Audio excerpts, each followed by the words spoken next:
Françoise Héritier disait, et je cite, « La violence n'est pas innée chez l'homme. Elle s'acquiert par l'éducation et par la pratique sociale. » Je suis votre serviteur Dominique Seri. Merci de me recevoir chez vous et shalom.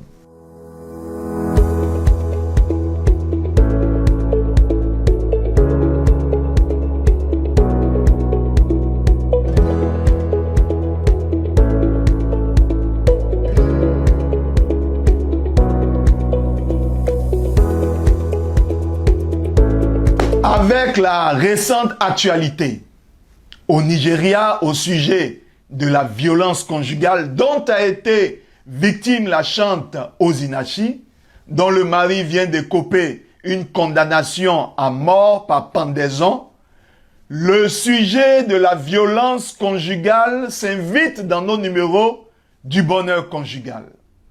Nous sommes à même de nous poser la question: qu'en est-il aujourd'hui de la violence conjugale dans les foyers de façon générale, mais surtout dans les foyers du milieu chrétien? On n'en parle pas très souvent. Ce sujet est demeuré tabou parce que les victimes se taisent, ou lorsque ces victimes ouvrent la bouche, c'est généralement très tard, comme ce fut le cas de notre bien-aimée chante, cette grande voix du milieu gospel, dont la perte a été vraiment lourdement constatée. Cette vidéo ou ces vidéos qui suivront nous aideront à savoir comment prévenir la violence conjugale quand elle n'existe pas déjà, quand le couple est fonctionnel ou quand le couple devient dysfonctionnel, comment faire face à la violence quand cela commence ou quand la violence a atteint un certain niveau, comment y remédier, comment en sortir.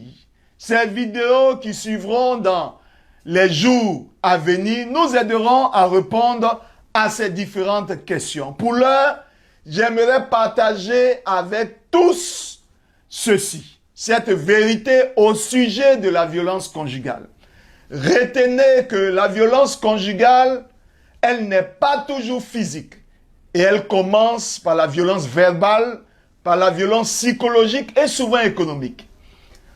Deuxième élément à retenir, la violence conjugale, lorsqu'elle est physique, elle se répète quand la première fois qu'elle a eu lieu, il n'y a pas eu de réaction vigoureuse, ferme, pour la dénoncer ou pour la traiter avec rigueur.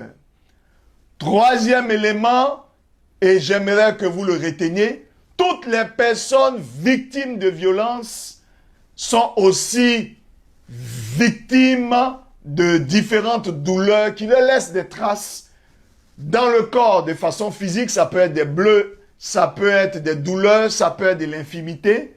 La violence peut leur laisser également la destruction de leur estime personnelle si la mort ne se fait pas suivre. C'est dire que ce sujet est d'actualité et c'est un élément à ne pas traiter à la légère. Nous en parlerons. Pour l'heure, ma prière est que Dieu vous mette à l'abri de ce phénomène qui fait des victimes, que Dieu vous garde et vous préserve de ce fléau dangereux et que la grâce de Dieu vous donne de vivre un foyer sans violence au nom de Jésus. Amen.